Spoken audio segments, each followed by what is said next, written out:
हरे कृष्ण बंधुरा তোমরা সবাই কেমন আছো? আশা করি গোবিন্দর কৃপায় তোমরা সবাই ভালো আছো। তো আজকের একটা নতুন গ্রন্থ থেকে পাঠ শুরু করব। জানি না এটা আবার কতদিন কত বড় বড় ভিতরে আছে জানি না, মানে স্টার্টিংয়ে আমার খুব ভালো লেগেছে, তো সেই জন্য এটা হচ্ছে কুন্তী দেবীর শিক্ষা। তোমাদের কাছে থাকলে তোমরাও পাঠটা শ্রবণ করো, আর যদি না থাকে তো আমার ভিডিওটা তোমরা সবাই শ্রবণ করো এখান থেকে, কেন সবার ক্ষেত্রে হয় না যে অনেক অনেক গ্রন্থ কেনারও একটা ব্যাপার থাকে, হয় না, সেই জন্য বলছি সবাই এখান থেকে শ্রবণ করো। আর আমার চ্যানেলটাকে সাবস্ক্রাইব করে রেখো, নতুন নতুন অনেক অনেক সুন্দর সুন্দর কথা তোমাদের শ্রবণ করাবো, আমি একদম সবসময়ের জন্য রেডি। আর যদি আমার ভুল হয়ে থাকে তো আমাকে ক্ষমা করো, কেননা এখানে বলেছে যে ক্ষমা চাওয়াটা কিন্তু কোনো বড় ব্যাপার নয়, আর যে ক্ষমা করে সেই বড়, আর যে ক্ষমা চায় সে বড় নয়। তো তোমরা সবাই আমার অনেক ভালো বন্ধু, তোমরা সবাই ক্ষমা করো। এখানে হচ্ছে কুন্তী দেবীর শিক্ষা। কুন্তী দেবী এত সুন্দর শিক্ষা আমাদেরকে দিয়ে গেছেন, সেই জন্যই আমি তোমাদেরকে শুরু করেছি, কেন আমি এটা পড়া শুরু করে দিয়েছি। আমি সবগুলোই, মানে এমন নয় যে এটা বলবে না যে দিদিভাই তুমি কি সব বইগুলো পড়ে নিয়েছো, সব আমি পড়ি না, পড়ছি না, আমি যখন আধা চলে যাই তখন তোমাদের সঙ্গে শেয়ার করি। তো সেই হচ্ছে, তো আজকের এখান থেকে শুরু করব। প্রভুপাদকে প্রণাম করে নেব চট করে, কেন যেটা থেকে স্টার্টিং করব মুখবন্ধ থেকে, তো সেটা একটু বড় আছে, যেদিন চেষ্টা করব তাড়াতাড়ি শেষ করা। নমঃ বিষ্ণুপাদায় কৃষ্ণ পৃষ্ঠায় ভূতলে শ্রীমতে ভক্তি বেদান্ত স্বামিনীতি নামিনে নমস্তে সরস্বতী দেবী গৌরবাণী প্রচারণে নির্বিশেষ শূন্যবাদী পাশ্চাত্য সুতায়নে। জয় জগৎগুরু শিল প্রভুপাদ কি জয়। জয় শ্রীকৃষ্ণ চৈতন্য প্রভু নিত্যানন্দ শ্রী অদ্বৈত গদাধর শিবাসাদি গৌর ভক্তবৃন্দ। হরে কৃষ্ণ কৃষ্ণ কৃষ্ণ হরে হরে, হরে রাম রাম রাম হরে হরে। জয় রাধা মাধব কি জয়। এখানে কুন্তী দেবী এত সুন্দর মুখবন্ধতে আর এত সুন্দর সুন্দর ভিতরে দেওয়া আছে, তো যার জন্য আমি ভাবলাম যে আমি প্রথমে কি বলে এগুলোকে, যে এটাকে কি বলে, মুখবন্ধতে বিষয় থাকে না, যে কতটা সুন্দর সুন্দর যে কথাগুলো থাকে, ওখান থেকে দেখে নিই, তার কিছুটা পড়ে নিই, নিয়ে তারপর তোমাদের সঙ্গে শেয়ার করতে বসে পড়ি। তো এখানে বলছে মুখবন্ধতে, পুরাকালীন ভারত ইতিহাসে রানী কুন্তীর জীবন বিরহপূর্ণ হলেও তিনি বীরঙ্গনা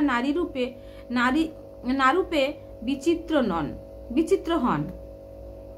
1,10,000 শ্লোক সমন্বিত ভারতের মহাকাব্যে ভারতের বর্ণিত অনুযায়ী কুন্তী ছিলেন পাণ্ডুপত্নী এবং বিখ্যাত পঞ্চপাণ্ডবের মাতা।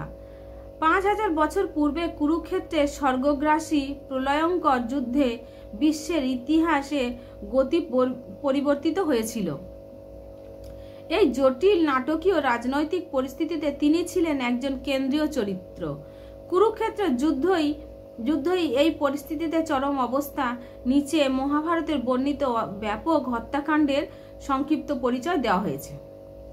পাণ্ডু রাজত্ব লাভ করেছিলেন, কিন্তু জ্যেষ্ঠ ভ্রাতা ধৃতরাষ্ট্র জন্মান্ধ হওয়ায় তিনি প্রত্যক্ষভাবে রাজ সিংহাসন থেকে বঞ্চিত হন। যখন ধৃতরাষ্ট্র অন্ধ ছিল, অন্ধর জন্য উনি রাজত্ব সিংহাসন পায়নি, পাণ্ডু পেয়েছিল, তখন থেকে শুরু হয়েছিল যে কিভাবে সংসারের একটা ঝামেলা। কিন্তু কিছুকাল পরে পাণ্ডু রাজ সিংহাসন আরোহণ করেন। ধৃতরাষ্ট্র গান্ধারীকে বিবাহ করেন এবং 100 পুত্র লাভ করেন। কৌরব বংশের এরাই ছিল শাসনকর্তা। তাদের মধ্যে জ্যেষ্ঠ দুর্যোধন ছিল অত্যন্ত বিষয়বিলাসী ও ক্রূর। পাণ্ডু ইতিমধ্যে মাদ্রী ও কুন্তী, পাণ্ডুর 2টো স্ত্রী ছিল, একটা মাদ্রী, আরেকজন হচ্ছে কুন্তী দেবী। এই দুজনকে পত্নী রূপে গ্রহণ করেন। বিখ্যাত যদুকুলাধিপতি শূরসেনের কন্যা ছিলেন কুন্তী দেবী। তার পূর্ব নাম ছিল পৃথা। মহাভারতে কুন্তী দেবীর সম্বন্ধে বলা হয় তিনি ছিলেন দিব্য সুন্দরী, এত সুন্দরী ছিলেন উনি, এবং সতী সাধ্বী। তিনি ছিলেন ধর্মপ্রণা ও সত্যব্রতা। তিনি একটি অসাধারণ বর প্রাপ্ত হন। শৈশবে তার পিতা তাকে সন্তানহীন পুত্র এবং অন্তরঙ্গ সখা কুন্তীভোজকে দত্তক কন্যারূপে প্রদান করেন। তো এখানে একটা সুন্দর আমরা জানি, কুন্তী উনি যখন পৃথা ছিলেন ওনাকে দত্তক নিয়েছিলেন, তো দত্তক যিনি নিয়েছিলেন, কুন্তী ভোজ যিনি ছিলেন তিনি নিয়েছিলেন দত্তক কন্যারূপে, এই জন্য তার নাম হয় কুন্তী। উনি আগে ছিলেন, ওনার আগের নাম ছিল পৃথা। পালক পিতার গৃহে অতিথি সেবার ভার তার উপরে অপহৃত হয়। একদিন প্রবল পরাক্রম ঋষি ও যোগী দুর্বাসা মুনি সেখানে আসেন এবং কুন্তীর নিঃস্বার্থ সেবায় তুষ্ট হন। দূরদর্শী ঋষি কুন্তীর সন্তান লাভ কঠিন হবে বুঝতে পারে।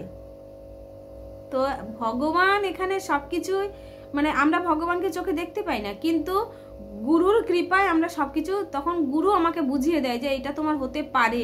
হয়তো ডাইরেক্ট বলে না, কিন্তু তারা আশীর্বাদ এমন দিয়ে দেয় যেটা আমাদের তখন বুঝতে হয়তো আমরা পারি না, আমরা ভুল কর্ম করে ফেলি। এখানেও কুন্তী সেটাই করে ফেলেছে। তো দুর্বাসা মুনি আশীর্বাদ করেন যাতে তিনি যে কোনো দেবতাকে আহ্বান করে তার দ্বারা সন্তান লাভ করতে পারেন। কুন্তী দেবী পাণ্ডুকে বিবাহ করলেন। পাণ্ডু যাতে সন্তান উৎপাদন না করতে পারে সেই জন্য তিনি অভিশাপ প্রাপ্ত হন। তাই পাণ্ডু সিংহাসন ত্যাগ করে এবং সপত্নী বনবাসে জীবনযাপন করেন। পতির অনুরোধে বিশেষ আশীর্বাদে প্রাপ্ত কুন্তী প্রখ্যাত 3টি সন্তান গর্ভে ধারণ করতে সক্ষম হন। প্রথমে কুন্তী ধর্মরাজকে আহ্বান করেন, তাকে পূজা করার পর এবং দুর্বাসা মুনির প্রদত্ত মন্ত্র উচ্চারণ করে তিনি ধর্মরাজের সঙ্গে মিলিত হন এবং এক সন্তান লাভ করেন। সন্তান জন্ম হওয়া মাত্রই এক দৈববাণী হয়। এই সন্তানের নাম হয় যুধিষ্ঠির। তিনি অত্যন্ত ধার্মিক হবেন। তিনি হবেন অত্যুত্তম ও দূরপ্রতিজ্ঞ, বিষয় বিরাগী ও ত্রিভুবন খ্যাত। এই রকম গুণবান পুত্র লাভের সৌভাগ্য অর্জন করে। পাণ্ডু তখন এক অত্যন্ত শক্তিমান সন্তানের জন্য কুন্তীকে নির্দেশ দেন। তখন কুন্তী দেবী বায়ুদেবকে আহ্বান করেন, যিনি শক্তিমান ভীমকে জন্মদান করেন। ভীমের জন্ম হলো দৈববাণীতে ঘোষিত হলো যে সন্তানের সর্বশ্রেষ্ঠ শক্তিমান হবেন। তারপর পাণ্ডু তপবনে ঋষিদের পরামর্শে কুন্তীকে 1 বছর কঠোর ব্রত পালনের নির্দেশ দেন।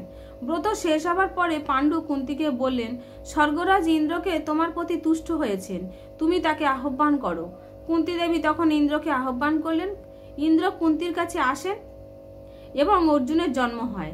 রাজপুত্রের জন্ম হওয়া মাত্রই সেই দৈববাণী আকাশে গুরু গম্ভীরভাবে ঘোষণা করে, এই শিশু কার্তবীর্য এবং শিবিরাজের মতো পরাক্রমশালী ও রণক্ষেত্রে ইন্দ্রের মতন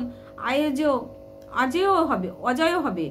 সে তোমার যশ সর্বত্র বিস্তার করবে এবং বহু দিব্য অস্ত্র প্রাপ্ত হবে। পরবর্তীকালে পাণ্ডুর কনিষ্ঠ পত্নী মাদ্রী নকুল ও সহদেব নামে 2 সন্তান লাভ করেন, যুধিষ্ঠির, ভীম, অর্জুন, নকুল, সহদেব। তো নকুল সহদেব হচ্ছে কুন্তী দেবীর সন্তান, কিন্তু কুন্তীর মন্ত্রতে মাদ্রী 2 সন্তান লাভ করেছিলেন। মাদ্রীর সন্তান হচ্ছে নকুল আর সহদেব। পাণ্ডুর এই 5 পুত্র তারপর পঞ্চ পাণ্ডব নামে অভিহিত হন। তখন পাণ্ডু সিংহাসন ত্যাগ করে বনবাস গ্রহণ করায় পাণ্ডুর জ্যৈষ্ঠ পুত্র যুধিষ্ঠির বয়প্রাপ্ত না হওয়া পর্যন্ত ধৃতরাষ্ট্র সাময়িকভাবে সিংহাসন গ্রহণ করেন।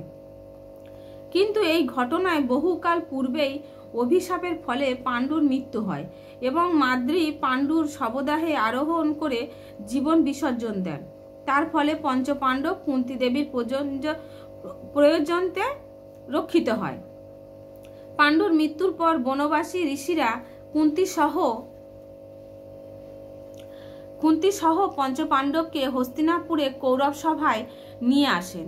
পাণ্ডুর মহান বৈমাত্রেয় ভ্রাতা বিদুর ও ধৃতরাষ্ট্র অভিভাবক কর্তৃক পঞ্চপাণ্ডব রাজকীয় পরিবেশে পালিত হয়। কিন্তু সাবলীলভাবে রাজ্য শাসন ক্ষমতা হস্তান্তর হওয়া নয়। ধৃতরাষ্ট্র প্রথমেই যুধিষ্ঠির জ্যেষ্ঠিত্ব হেতু উত্তরাধিকার স্বীকার করলেও পরবর্তীকালে যুধিষ্ঠিরের পরিবর্তে রাজসিংহাসন লোভী ও ক্ষমতা লোলুপ তার জ্যেষ্ঠ পুত্র দুর্যোধনের প্রচেষ্টায় সহায়তা করেন, মানে সাহায্য করেন। দুর্জয় ও ঈর্ষায় তাড়নায় দুর্যোধন পাণ্ডবদের বিরুদ্ধে ষড়যন্ত্র করে এবং দুর্বল ধৃতরাষ্ট্র দ্বিধাগ্রস্ত অনুমোদনের পাণ্ডবের উপর বহু নির্যাতন ও উৎপীড়ন করেন। পাণ্ডবদের জীবন আসে হস্তিনাপুরে সে কয়েকবার প্রয়াসী হয় এবং তারপর সে তাদের এক আঞ্চলিক প্রাসাদে নিয়ে গিয়ে অগ্নি সংযোগের মাধ্যমে গুপ্ত হত্যার চেষ্টা করে। এই সকল ঘটনার সময় তাদের সাহসিনী মাতা কুন্তী দেবী সর্বদাই পাণ্ডবদের সঙ্গে ছিলেন। প্রিয় সন্তানদের সঙ্গে তিনি দুর্যোধনের এই বর্বরতা সহ্য করেছিলেন। কিন্তু মানে এখানে বলতে চাই যে মা কিন্তু তার সন্তানদেরকে কোনোদিন ছেড়ে চলে আসেনি, আর সবসময় সেই কষ্টটা সর্বক্ষণ অনুভব করেছেন যে আমার সন্তান কষ্ট পাচ্ছে, উনি সেটাও সন্তানদের সঙ্গে চলেছে। এই জন্য এখানে কুন্তী দেবীর শিক্ষাটা আমাদের শিক্ষা দিচ্ছে। কুন্তী দেবী যে শিক্ষাটা পেয়েছে সেটা আমাদেরকে বোঝাতে চাইছে। কিন্তু অলৌকিকভাবে কুন্তী ও পাণ্ডবরা বরাবরই মৃত্যুর মুখ থেকে উদ্ধার প্রাপ্ত হন, কেননা ভগবান শ্রীকৃষ্ণ লীলা অনুষ্ঠানে উদ্দেশ্যে জগতে অবতরণ করে তাদের নিজ প্রতিচ্ছায়ায় আশ্রয় দান করেন। অবশেষে ধূর্ত কূটনীতিবিদ দুর্যোধন দ্রুত ক্রিয়ায় রাজ্য ও স্বাধীনতা থেকে পাণ্ডবদের প্রবঞ্চিত করে।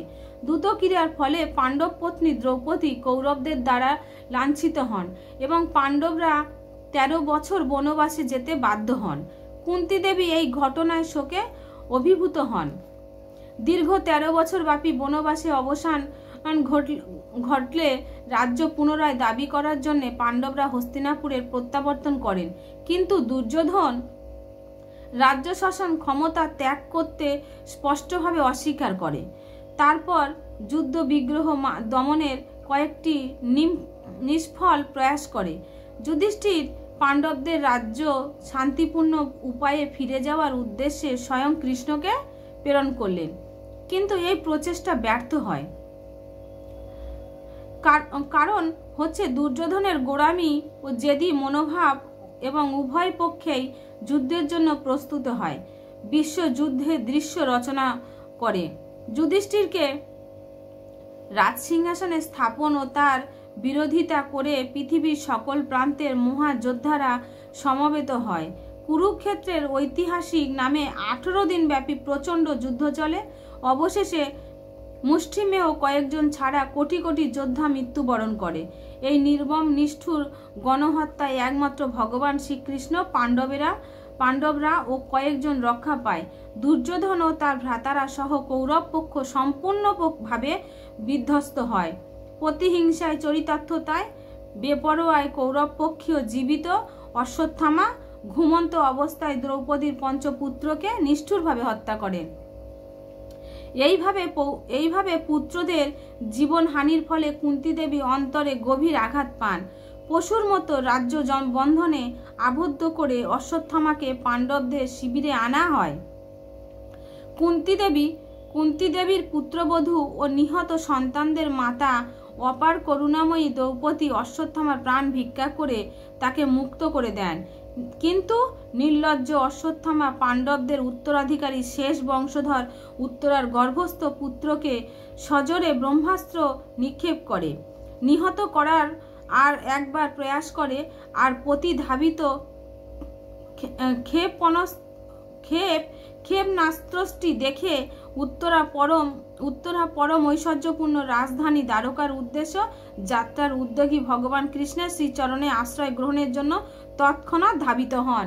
তো এখানে আমাদের উত্তরার থেকে আমরা একটা জিনিস বুঝতে পারি, যখন উত্তরা দেখছে যে আমাকে এখানে কি বলবো, অশ্বত্থামা যখন ওর গর্ভের সন্তানকে নষ্ট করে দেবার মানে বাণ ছেড়েছে, ও দেখছে, তখন কিন্তু ও দেখো ওর পঞ্চ পাণ্ডব যে শ্বশুর আছে বা মা আছে সবাইকে ছেড়ে ও তখন বুঝে গেছে যে একমাত্র কৃষ্ণ ছাড়া আমাকে কেউ উদ্ধার করতে পারবে না।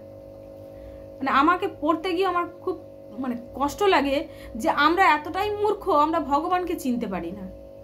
আমরা যখন কষ্ট পাই তখন আমরা মায়ের কাছে কাঁদি, বাবার কাছে কাঁদি, কিন্তু এখানে ভগবান বলছে তুমি যখনই না কাঁদবে কারোর জন্যে তখন আমাকে ভুলে যাবে।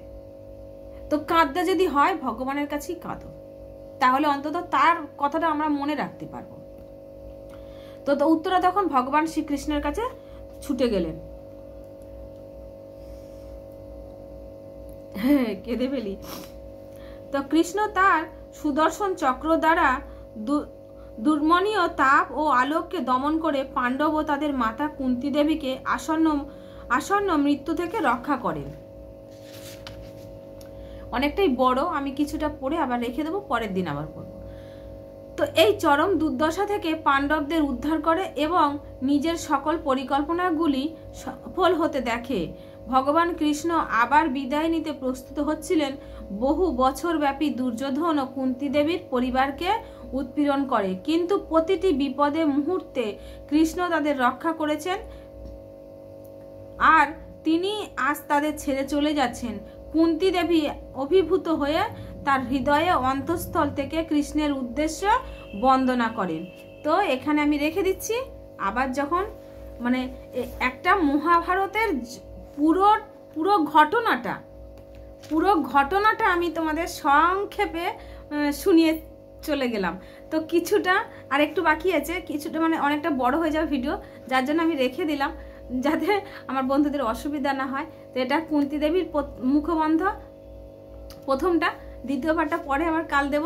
তো হরে কৃষ্ণ, ভিডিওটা আমি এখানে রেখে দিচ্ছি। আমার যদি ভুল হয়ে থাকে ক্ষমা করে দিও। রাধে রাধে, হরি বল।